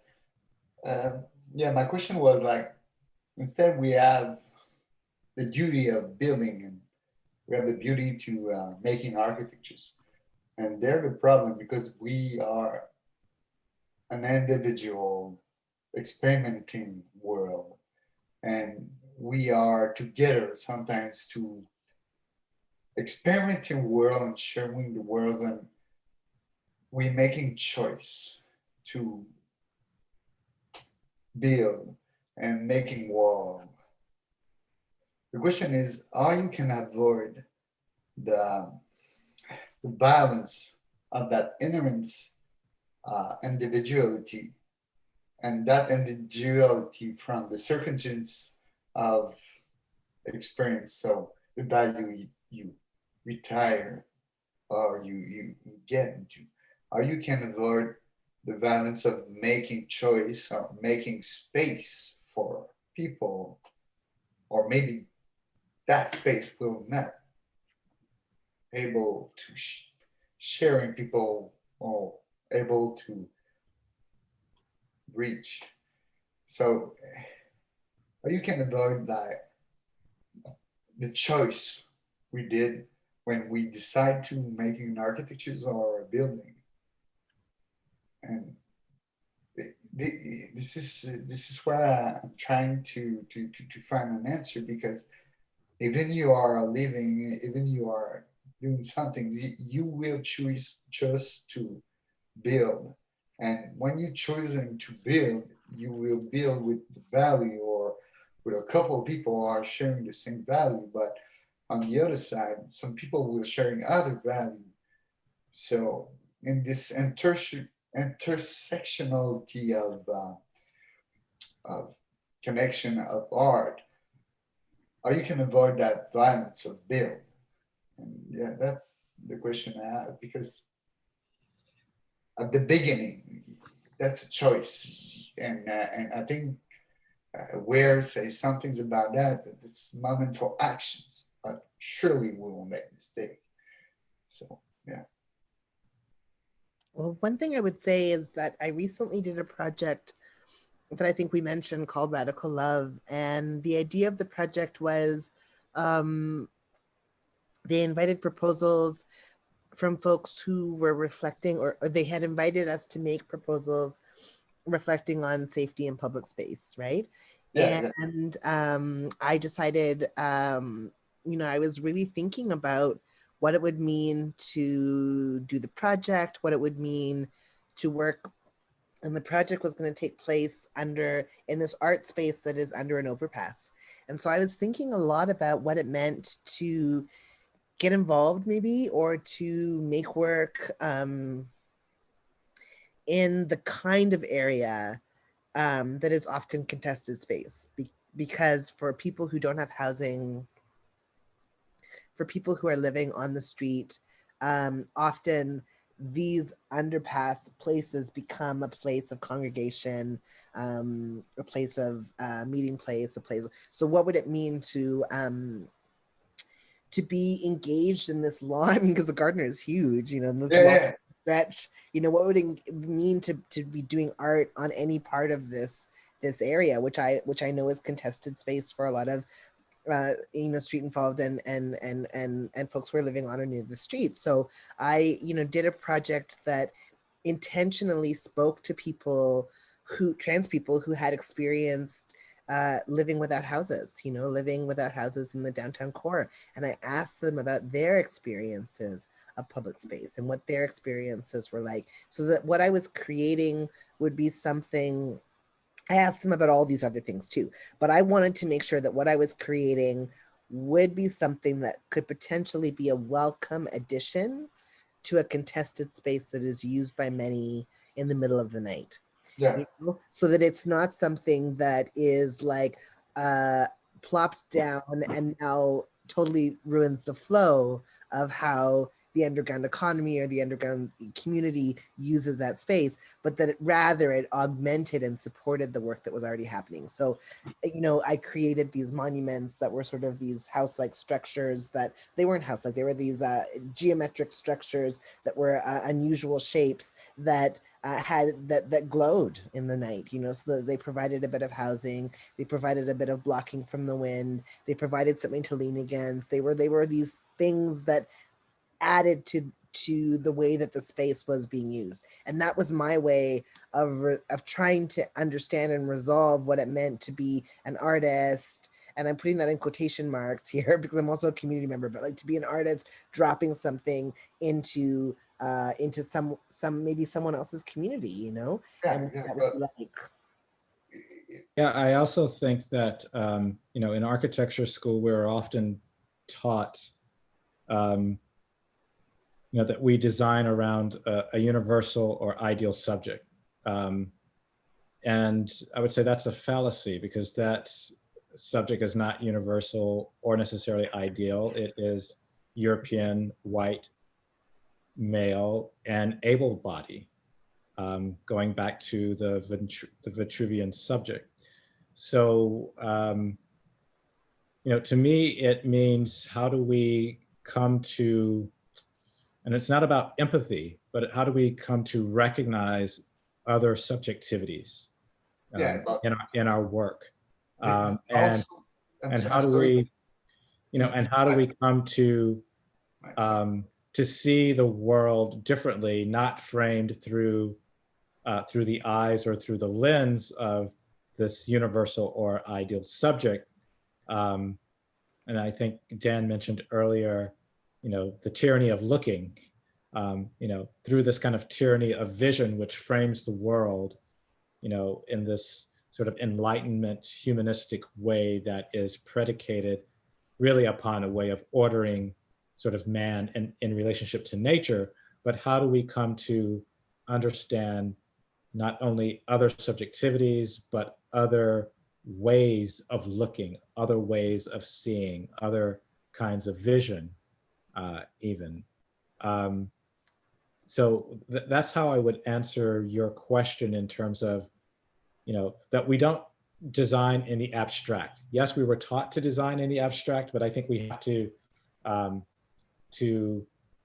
undo the abstraction of architecture and understand that there are other ways of being besides the desire of architecture to be legible, because that's what architecture desires, is legibility.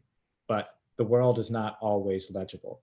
And maybe I'll just pick up on the strand on violence that I think was there in the intervention as well. I posted a link to a really wonderful article by Lewis Gordon called Black Aesthetics, Black Value. And one paragraph in that, Lewis Gordon is a musician and philosopher and a wonderful thinker who's done so much to help us think through Fanon's legacy and Frantz Fanon as our contemporary and ongoing struggles to decolonize.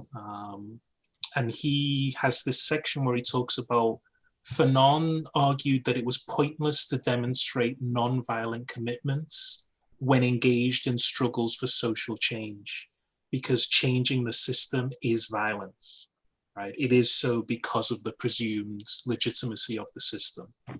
Why change a just system?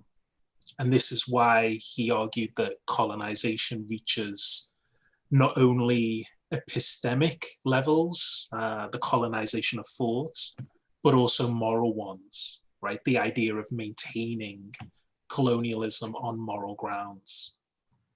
And this is key. I mean, so when we look at Fanon in his personal life, he abhors violence, but he's also against the hypocrisy of those who seek to maintain coloniality by attempting to dismiss any forms of violence. And for Fanon, always political commitment would supervene. The question is then whether that also translates into our practice as architects, our practice as artists, our aesthetic levels. And for many Black revolutionaries, such as Fanon, the answer was resolutely yes. So Sally, I think that maybe it Yeah. for the questions. I did see that Dan answered Atmar's question in the chat. And I think we're just about time as well. We're approaching the end. So I'd just like to thank you all for coming and speaking. I learned a lot, and I'm sure we all learned a lot from this discussion. It was really, really engaging. And there were so many like rich resources, and I will try to provide a list compiling them all so that we can access them. And thank you to Alex for writing summary of the event that people can look out. And also the recording will be available on our website hopefully soon, so you guys can